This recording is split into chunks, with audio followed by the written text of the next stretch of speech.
This is episode 538. And today we're going to be talking about becoming a scientist of your life. Interesting concept. You know, I like to look at being either a scientist or a detective, and it adds a little bit more fun to your life, right? And a good scientist wants to know the truth.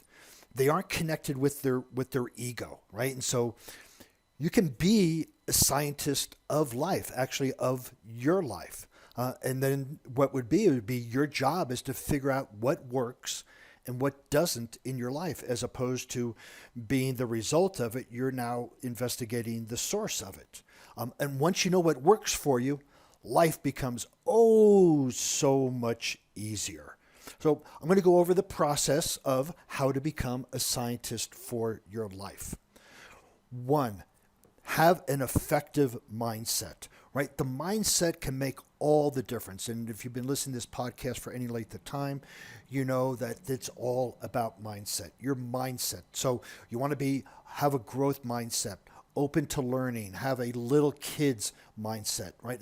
Life is challenging when you view your results as a measure of your value. And that's what happens a lot. You know, as we never stop getting out of it, but we look at our results and this means I'm a failure. This means I'm this, I'm good. And we look at our value of that. But instead, consider your results to be a measure of the correctness of your approach. Wow. So the results say, are you addressing this challenge, this goal, this specific issue correctly or not? The result is indicating it. The result is independent of who you are as a person. It has no value on that. And that's where, with a growth mindset, is the result is just the result. When you have a fixed mindset, the result means I am this type of a person. So instead, we want to just correct the approach. So number two, choose an area of your life that you could use some work on, right? A scientist isn't conducting a bunch of unrelated experiments, right? They focus on one thing at a time. So choose a part of your life that needs help and put all of your efforts into it, all your scientific efforts. I use sometimes with clients a wheel of life, and you can look up the wheel of life. There's health and fitness or well-being. There's finance, there's relationship, there's career, there's personal development, there's spirituality. So if you don't know what area to look at or can't have a challenge identifying them, Google Wheel of Life, you'll look at it and determine what area of your life could use the most help. Then you learn and become an expert. If your challenge is financial, become a financial expert. Read books, watch YouTubes, go to classes, study those that have become successful by starting from circumstances similar to yours. And again, this could be finances, and there's such great information. And the key with this, when you become an expert, is you want to pick one method of studying at a time. Like with fitness, there is a lot of different concepts about fitness, gaining muscle and losing weight and doing things, and all of them work to some degree. But if yours is health, pick one area, one author, one approach, and become an expert at that approach. And that expert means that, just think about it. If your challenge was financial and you dove into it for a full year and became a genius in the stock market, it just takes a year. Just takes a year. You have the rest of your life then to become a financial genius. So if you're struggling with it now, put it in there. Learn a budget. Learn this. So first learn how to manage your money and then learn how to grow your money. If it's health and fitness, learn about nutrition. Just learn it. You can learn you don't have to be certified, but you can learn it within 1 year. 1 year, you can become an expert almost on any subject. Then once you become an expert, you formulate this hypothesis. Suppose you have a consulting business or something else, and you want to find more clients by making calls. The hypothesis might be that a particular cold calling script is better than your current script. The hypothesis is, well, I want to try a keto diet over a zone diet, over a low carb, over a Mediterranean. So you create this hypothesis. Okay, I'm overweight.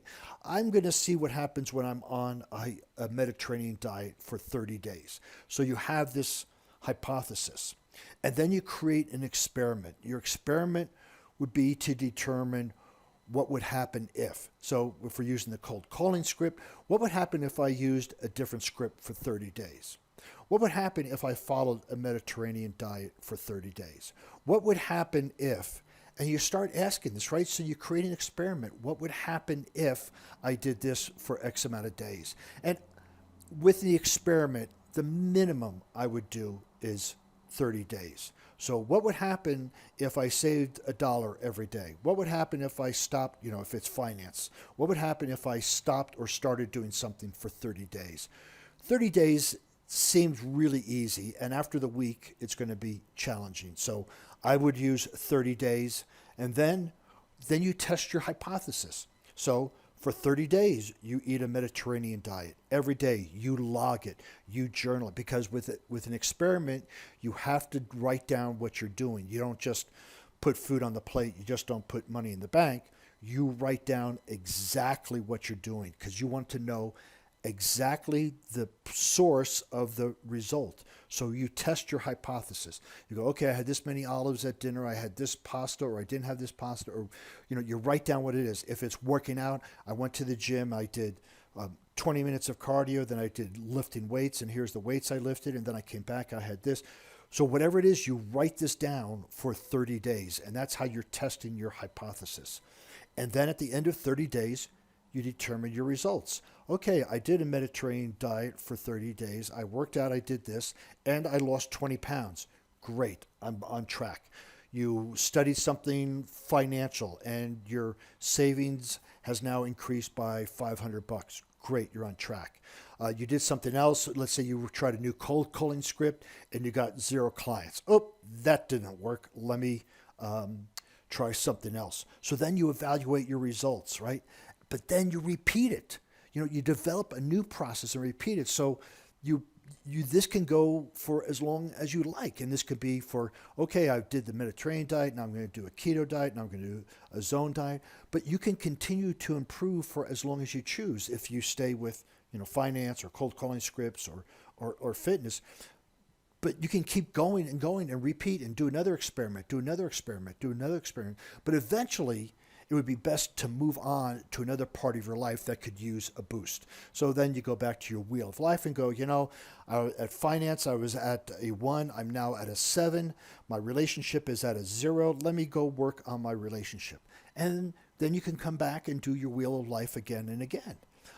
But what could be simpler, right? I mean, you look at it as an experiment. You see what would happen. You create a hypothesis, and you keep doing that over and over and over again. I mean,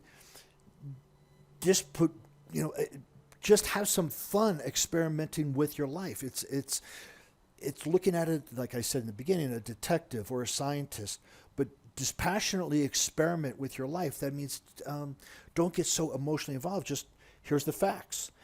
You don't have to take the results personally, right? So this is not an indication of you. Well, I picked the wrong diet means I don't know what I'm doing. No, it's this diet didn't work for me. This process didn't work for me. This process really worked well for me. So it's the process that you're evaluating and the results, and it's not you as the person. And you're just a scientist looking for the best way to be successful at life. And you just try it and you experiment with it and look for the best way to accomplish your objectives and avoid judging yourself. This is the tough part, and this is what I coach a lot of my clients on, is this judgment, is that I tried something and I failed. That means I'm a failure. The results have nothing to do with you as a person. The results are the end result of specific actions. So maybe those actions need to be looked at.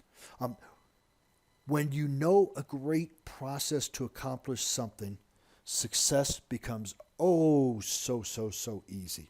And imagine doing this for all the different areas of your life. Again, going back to that wheel of life, spiritually, personal development, relationship, emotional, physical, all of those areas, and just go, increase each one 2 points, and then you come back to again. And you could be doing this, really having some fun with improving all the areas of your life, month after month, year after year. And you'll eventually become the most successful person you know, because you're on a constant state of improvement. And all it takes is the willingness to experiment with your life and then make adjustments if you have to. It's not personal, it's just science. So if you'd like to see the show notes for this, and I hope this kind of inspired you to be that scientist, to be that person who's curious about their life. Why am I getting these results? But if you'd like to see these show notes, you can visit warriormindcoach.com for more information. And also, please follow me on LinkedIn, Facebook, Instagram, Pinterest under Warrior Mind Coach.